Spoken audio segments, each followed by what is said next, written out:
Normally what you want to do at all times is first diagnose the issue, or try to isolate the issue as much as you can. So I was already dealing with some starter issues where it would crank up slow, or it would take me a couple of key turns for the car to crank over. So I already got the battery tested, and I had got the alternator checked. So I already knew before this happened that it was my starter more than likely, because what it came to was one day I got in the car just randomly, and the key wouldn't turn over. And the only thing I would hear was like a clicking sound in the CPU area is what it sounded like. But it could have been a solenoid, or who knows, I don't know. They say a lot of different things. So where this hole is right here, down here, come over a little bit. Yeah, you see this hole right here, this area? That's where the starter would most typically be. So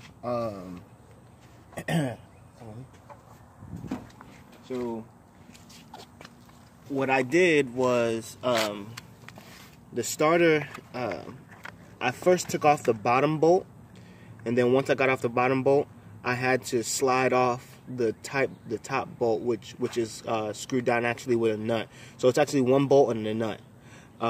And so from there, I scooted under the car, and it's possible to do without having to get it up on a lift. If you don't have those tools, it's okay to sometimes be a little bit nervous, but it is a tight fit, I will tell you that, at the least.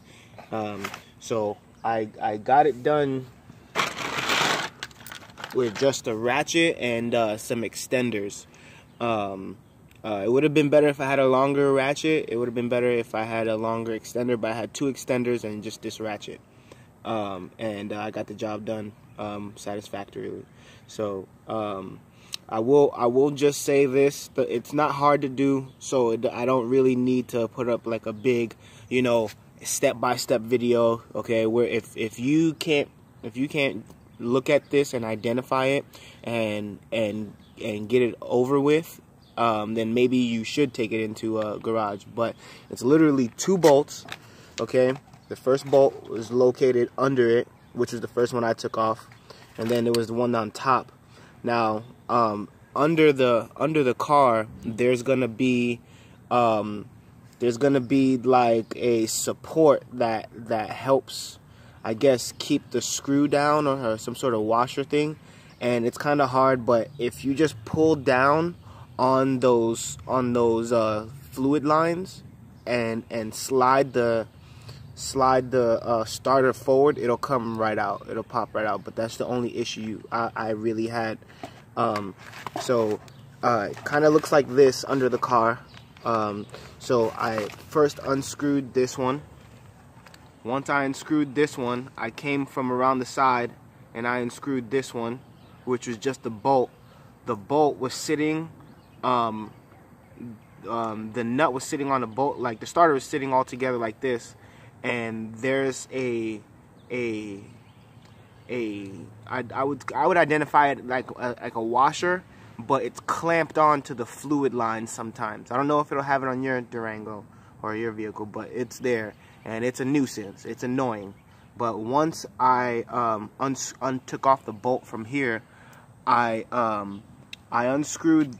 unplugged this, and what I used was I used a small hook knife, okay, and I unplugged this, and then once I unplugged this, I slid this part outward, right, while holding down those fluid lines, to give that washer room, and then this slid right down, which allowed me to unscrew this. So all I'm doing is once I put this piece back, I'm gonna then just repeat the steps backwards. And this was also under there, but this part is connected to itself, so you don't need to. I disconnected it here on the underside because this was my first time doing it and I didn't know what that was connected to. But you don't need to undo this. Only one you need to undo is the top one, but the top one will be easier to get to once you unplug the wire harness. Okay, so that is my video on how to remove a starter on a Dodge Durango.